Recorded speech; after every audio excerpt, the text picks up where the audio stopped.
beautiful, beautiful event, and I have the honor and privilege of being here to express to you a little bit about my husband.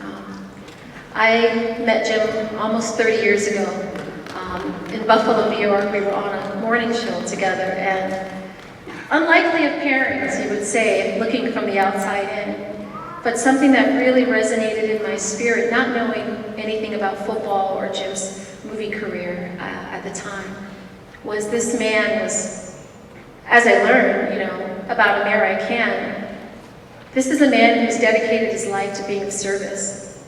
And not only speaking it, but actually having something quantifiable to leave in people's lives.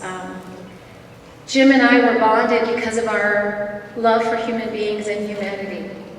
And from the very beginning, we were very clear, as that was a part of our mission in life.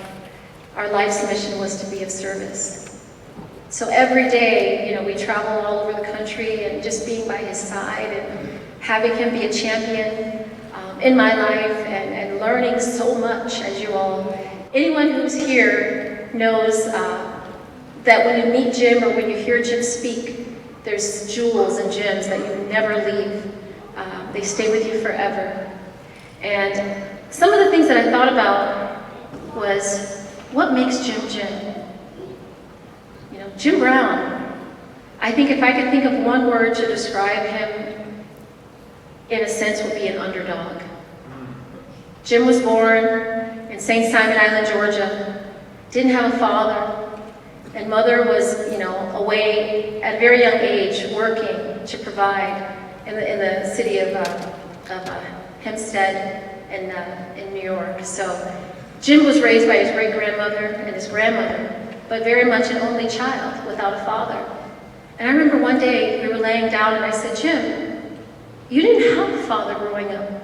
How did you form the fundamentals around yourself and as a young boy growing up on St. Simon Island?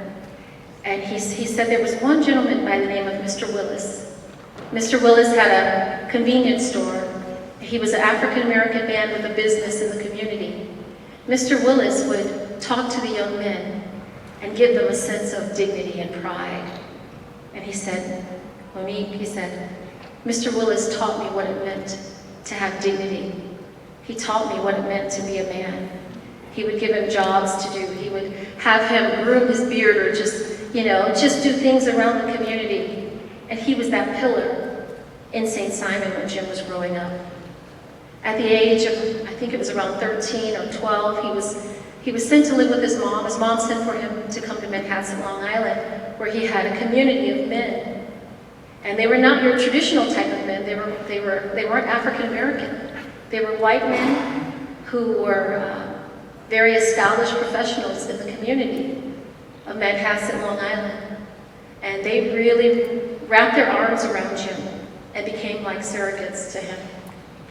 So throughout his life, Jim had moments where he was told, by all the odds, he should have failed.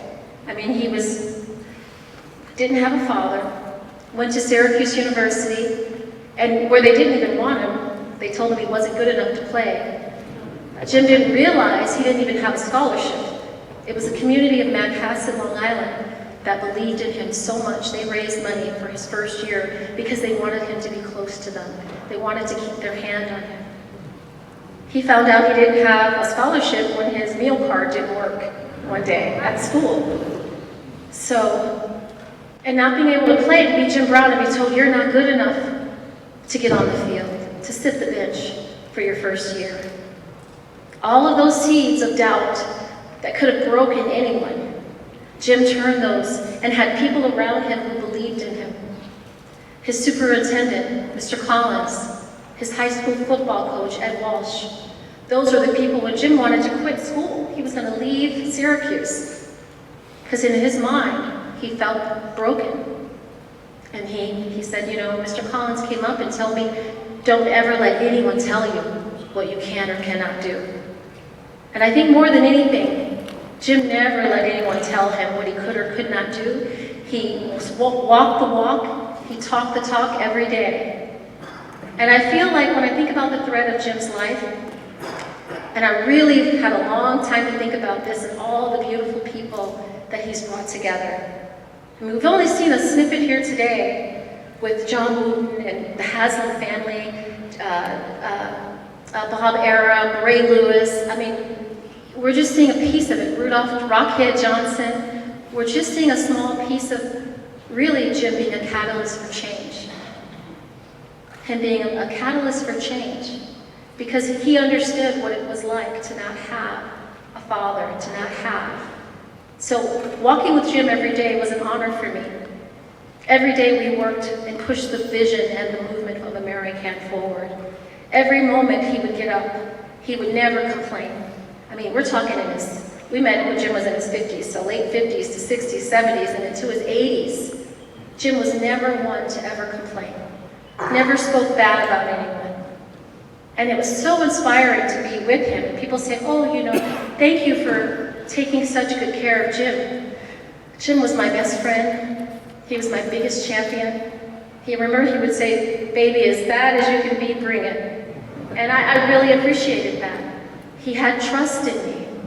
He respected me. He listened to me. And the shift of our relationship, because it started where, you know, he was my mentor. And then as I gained wisdom and experience, he shifted and would lean on me more. And I remember him saying, Monique, leaders eat last. Jim led with humanity. He led with strength, uncompromising strength. And I'm just so proud to be here today. I'm so grateful to everyone who's made this day possible, to all the family, all the friends. If you're here, you are family. All the fans that have come up to Jim over the years, it's always been a privilege, because every story that you have is a unique experience that you share, and it's so much deeper than football or lacrosse. And I recognize that, and I honor that. So on behalf of our family and myself, I just want to thank the NFL, the Hall of Fame, the Haslam family, the Browns fans and community for making this day so special. Thank you.